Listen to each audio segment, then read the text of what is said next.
When everyone had left school, I crept cautiously to the janitor's pantry.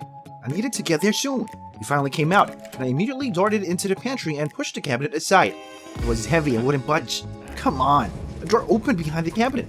Once inside, I found myself in my secret room. This was a small room with a window that looked out on the school pool. In the evenings, my beloved Mia came here to swim, and I was watching her. Well, secretly, of course. I didn't dare tell her how I felt. She probably thought I was a sad nerd. We had been friends since childhood, but when Mia's dad died, she gradually drifted away from me. Because of this, I threw myself into my studies. But I continued to love her and watch her from afar. A splash of water brought me back from my memories. Mia was already in the pool, and suddenly, what was it? Mia's lovely skin on her arms and back was covered in bruises. Who did this to her? Mia got out of the water, wrapped a towel around herself, and went to the locker room. And without thinking, I ran after her. We might not be friends anymore, but I wouldn't let anyone hurt Mia. But when I ran outside, Mia was gone. I immediately took off in the direction of her house. It was not far from the school. As a child, we often played there. I hesitated for a long time near the high fence, afraid to ring the bell. Suddenly, a terrible scream was heard from her house. I froze. It was Mia's voice. She needed help. I ran along the fence to the back gate. Damn, it was locked. Then I quietly climbed over it into the courtyard and abruptly jumped down. Gathering my strength, I ducked down and climbed into the front garden right under the living room windows. There were sobs from the house. "Fred, don't touch her!" I cautiously leaned out of my hiding place and saw Mia's mom in tears. Oh my god. She was the one who told Fred not to touch his daughter. Suddenly, I accidentally dropped the flower pot from the windowsill. Heck, I quickly ducked into a nearby bush. A formidable man leaned out of the window, a belt in his hand. It was Mia's stepfather, Fred. He married Mia's mom a year after her father died. Was he beating up Mia? Fred looked around the yard for the source of the noise. If he saw me, I was screwed. But then Mia screamed again, and Fred immediately moved away from the window. My mouth went dry with horror. I needed to call the police and save Mia before it was too late. I ran around the corner of the house and called the cops. This comeback belonged behind bars. Soon the police arrived. Fred would finally go to jail. From around the corner, I saw him open the door for them with a casual air. The cops saw him, lined up, and saluted. Wait, what was going on? I was shocked. Fred was the boss of these cops. Then I heard him say, "I think someone's on the grounds." He asked the cops to check the surrounding area and the house. I was in panic. I had to get out of here before I was spotted. I spent the entire evening thinking about how to help Mia. The police was on the side of her stepfather. How to resist them? Offering Mia help wasn't an option either. She would ask me how I knew about the bruises. And then what? I was not going to admit to spying on her. But I couldn't do anything either. I had to convince Mia to trust me. The next day, I wanted to go over to Mia and talk to her, but after school, her stepfather was waiting for her at the gate. He grabbed her roughly by the arm and hissed something. My stomach turned. Suddenly, without expecting it, I called out to Fred. Fred gave me a withering look and asked me what I wanted. With a trembling voice, I began to mumble something about a biology project. Mia and I needed to pass it tomorrow. Fred frowned but let go of Mia. "If she doesn't come home in an hour, you're finished," he added menacingly and left. Mia didn't understand because there was no project. But I said I would explain everything later. In awkward silence, I led Mia to the pool and we sat on the edge. And how would I start a conversation? I looked down and suddenly I noticed a bruise on Mia's shoulder. It made my chest tighten. Mia caught my eye and quickly adjusted her sleeve. No, I couldn't do that anymore. I gathered my thoughts and stammered out that we used to communicate so well. But for several years, Mia was not like herself. I carefully looked into her eyes and breathed out, "Why don't you want to trust me?" After that, Mia looked me in the eye and suddenly promised to tell me everything. Provided that I don't do anything about it. I swallowed nervously and agreed, hoping I could change Mia's mind later. Then she began the story. When their stepfather Fred came into the family, he completely shielded Mia and her mother from the outside world and forbade them to communicate with other people. And if Mia and her mother complained to someone, they would be in trouble. Through her tears, Mia whispered that she had long wanted a normal life, without fear and pain, that is. She always dreamed of becoming a swimmer, but now she could only swim after class, when nobody would see her bruises. Her words hurt me. Fred would pay for everything. Even though I promised not to do anything, I had to save Mia. I thought frantically about what to do. I needed proof. Without it, the cops would justify Fred again. That was the only way I could put Fred in jail. I blurted out that I would take a video of Fred's treatment of their family. After such comprising material, he would definitely not get away. Mia looked at me gratefully. Her eyes were so beautiful. We only talked for 10 minutes, but Fred had already started calling Mia and yelling at her to be home in 5 minutes. The biology project was too long. In a hurry, we agreed to text each other. An hour later, we had a plan in mind. Mia would provoke Fred that evening, and I would film the whole thing so that I could later hand it over to the cops. At exactly 7 o'clock in the evening, I went to Mia's house. I crept up to the gate and gently pushed it open. Mia left it open, but the door creaked treacherously. Damn you. But the courtyard was quiet. I crept to the kitchen window and peered carefully inside. Mia had a quiet dinner with her mom and Fred, who sat with his back to the window. My hands were shaking with fear, but I told myself to be brave, only for Mia. Then she noticed me, picked up a glass of milk, and looked at me uncertainly. I nodded at her and pointed the camera at Fred. A second later, I heard shards of glass flying all over the kitchen. At that same moment, Fred abruptly got up from the table. I turned on the camera. I needed to film everything. Mia's mom blocked Fred's way, but he pushed her away with a growl. I'm the boss here. Fred was a real monster. I held back my temper, trying not to rush to defend Mia. But this video was needed to save her. Then Fred swung, and Mia squeezed her eyes shut, and no, don't you dare touch her, you freak! I hit the glass with all my might. At that same moment, everyone turned around. What are you doing here? And with a camera? Fred growled, and he moved straight at me. I froze in horror. But Mia ran out of the house and already grabbed my arm. We ran as fast as we could. But suddenly, headlights appeared in the distance, and Mia panicked. It was her stepfather's car. What should we do? And then it hit me. My secret room. He would find us there for sure. I immediately grabbed Mia's hand and we ran across the yards of the school. This was the only place we would be safe. We ran into the school, but her stepfather was already close. Mia, hurry up! The thought of what he might do to us made me feel hot. I made a sharp turn at the corner and immediately dragged Mia into the pantry. She resisted. He'll definitely find us here, but I shushed her. Trust me. Fred's heavy footsteps could be heard in the hallway. My heart was pounding with fear. Quickly pushing the cabinet aside, we ran into the secret room, and then Fred went into the pantry. My heart skipped a beat. We could hear him walking slowly around the room, and then he stopped. Did he really notice the passage? But her stepfather quickly left, and I breathed out a sigh of relief. We went to the window and saw Fred by the pool, looking for us all over the place. Mia asked softly what kind of room it was. Damn. Mia deserved to know the truth. I looked Mia in the eye and hesitantly admitted that I was watching her from here, and realizing that her stepfather was mocking her, I called the cops. I didn't know he was in charge. Mia stared at me in silence for a while, and then suddenly screamed that it was all my fault. After the cops arrived, Fred became even more violent.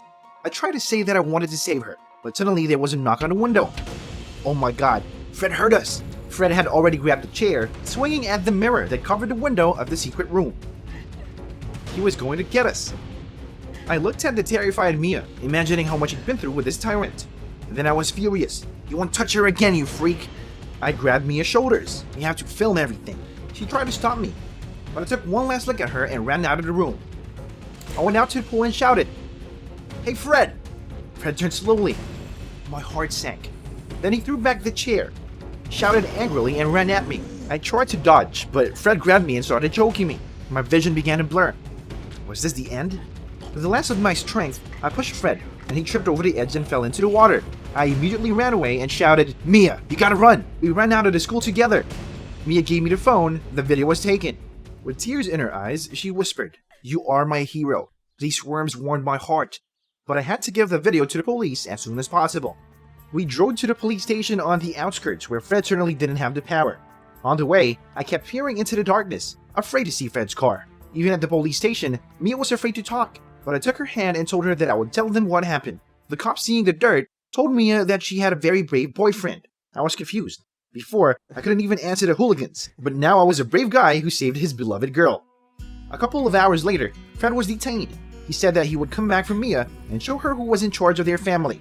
A chill ran down my spine, and Mia suddenly snuggled up to me. For the first time, I was not afraid and hugged her, kissing the top of her head. He will never hurt you again, because I will always be right here for you. How pathetic I am. I was sitting in one of the lockers in a girl's locker room recording Stacy, the school's reigning beauty, on my phone. I have 0 chances, but I still dreamed of dating her. It was a pity that Stacy had changed too quickly and was about to leave with the other cheerleaders. But now I can finally move. My back hurts terribly. Everyone's gone.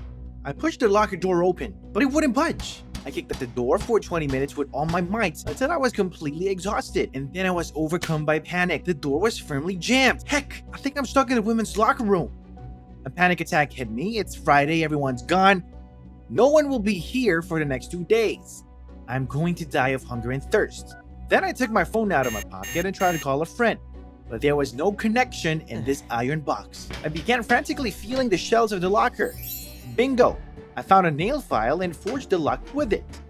It started to open, but the nail file suddenly slipped out through the crack and clattered to the floor of the locker room. At that very moment, someone came into the locker room. It was Olivia, the headmaster's daughter, the creepy girl who's been sending me Valentines since first grade. But damn it, I was glad to see her today. She's my chance to get out of here, and she's not going to turn me in. I wanted to call her, but Olivia looked around and went to pretty Stacy's locker. She definitely broke the lock with a hairpin. The headmaster's daughter turned out to be a thief. Wow, I tried to see what she's doing. But at the moment I hit the wall of the locker, Olivia started to shout in surprise and ask who was there. I immediately asked her to release me. A little taken back, Olivia went to the locker and started opening it. This time, she couldn't open the lock so easily. Finally, the lock clicked and the locker opened. It seems that when she saw me, Olivia even blushed. She didn't expect it to be me. But just as I was trying to get out, I noticed that she was recording me on the phone. What's that for? Everyone in the school will see this video if you refuse to help me, she replied. Olivia, what the heck do you want from me? Olivia said we couldn't go to the main exit right now because the cameras would catch us, and that's the true evidence. Stop. So what she's up to is also illegal?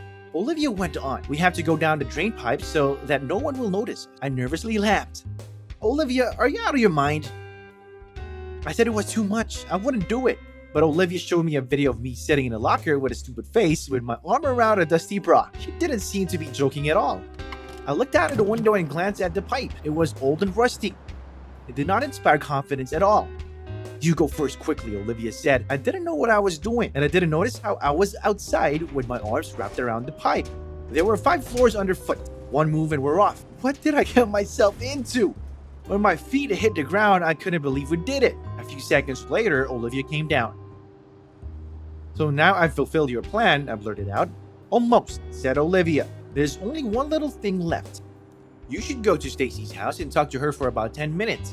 But Stacy is the girl I dream of. I was taken aback. What is this nonsense? She won't even listen to me. Olivia, what are you up to? She stood so close and looked at me like that I even thought she again wanted to tell me she loved me. Gosh, Olivia, this isn't the right time. But she pulled away and just reminded me to hurry. If we're late, you already know what the consequences will be, she added. We walked to Stacy's house in silence. I still didn't know what to say to the girl I wanted to talk to every day. Maybe I should just pretend to ring the doorbell and lie that no one was home. But Olivia seemed to read my mind and she said she'd be watching me from around the corner. When we reached the house, I timidly went up the steps and rang the bell. Olivia went around the corner of the house and hid there. Stacy opened up the door and asked me what I was doing there. I hesitated, but then noticed that Olivia was trying to climb through a window on the first floor. Stacy snapped that if I'd just come stand there, I could do it from across the street. What a shame. So I started talking nonsense about doing a biology project with Stacy, planting seeds of rare species, and then monitoring their growth. Stacy looked at me like I was an idiot and said that I was a rare species myself and that I needed to be examined by the doctors. But I was still talking that nonsense, I noticed Olivia was scrambling back. Whew, thank God Stacy didn't turn around. I'll come back some other time, I said quickly. I turned around and went around the corner of the house where Olivia was waiting for me. I wanted to yell, but I couldn't make any noise. And I just said I hated her for making me look like an idiot in front of my crush. Olivia looked at me and said, "Do you hate me?" Then she sighed and said that we often hate the wrong people. What's she talking about? Then Olivia told me that it wasn't her I should hate, but Stacy. She had done a terrible thing. Stacy had long been a rival to Olivia's friend Teresa. 2 months ago, right on the eve of the city's cheerleading competition, Stacy pushed Teresa at rehearsals. After that, Teresa couldn't even get up. The doctor said it was a spinal fracture. There was even required a surgery, but Teresa didn't have the money. It all looked like an accident, so Stacy refused to help. But Olivia knew how it really was. She went to the police, but they said there was not enough evidence and just her words were not enough. So Olivia decided to do justice herself, sneak into Stacy's house and steal her money. And at the same time, she'd teach her a lesson. I was taken aback. Olivia's eyes were wild. She was crazy. It really could have been an accident. maybe it wasn't Stacy's fault at all. I said we had to get the money back. But Olivia screamed that Stacy had deliberately pushed Teresa and had to pay for it. At that moment, I knew Olivia was dangerous. I had to do something about it. I said a hasty goodbye, walked away, and called the police. I was sure I was doing the right thing. The cops came quickly. Olivia hadn't gone far yet, and she was detained. I went with them as a witness. We spent 3 hours at the station. Just as I was starting to fall asleep in my chair, Stacy bursted into the room. She threw her arms around me and enthusiastically told me that I was now her hero. I couldn't believe my luck. I held Stacy tight, but she pulled away. Looked at Olivia and said that now she was definitely finished. When Olivia was taken away for questioning, Stacy and I were left alone, and then I asked if it was true that she pushed her opponent on the competition eve.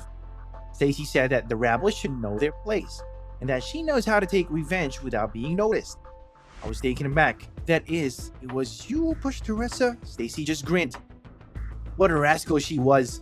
How could I have a crush on her? At that moment, Olivia was led past us in handcuffs. I rushed to the policemen and demanded them to release Olivia. This is all a mistake, a huge mistake. But no one listened to me, and now I'm sitting in court. In a few minutes, the jury will sentence Olivia. During the investigation, Olivia didn't give me away. It turned out that she, unlike me, knows how to keep her words. When I was called as a witness at the trial, I stated that I had not seen Olivia that night. I knew I had to try to change everything. In the hall, I noticed the school's headmaster, Olivia's dad. He was crying. I've never seen him like this before. It was unbearably painful to watch. The jury went out to confer. Every second seemed like an eternity to me. Finally, they announced their decision. Olivia was given 2 months of community service for breaking into Stacy's house. I was also sent to sort garbage for making false statements. And so, on the eve of Valentine's Day, we are forced to collect empty bottles on the track. Not the most romantic thing, but what else can we do? During the time we spent together, I realized how cool Olivia was. I took a Valentine card out of my pocket and handed it to Olivia. She smiled and asked, "So, do you actually care about me?" It was actually a friendly gesture. But for a second, I wondered if I really did. Olivia has become something more to me during this time.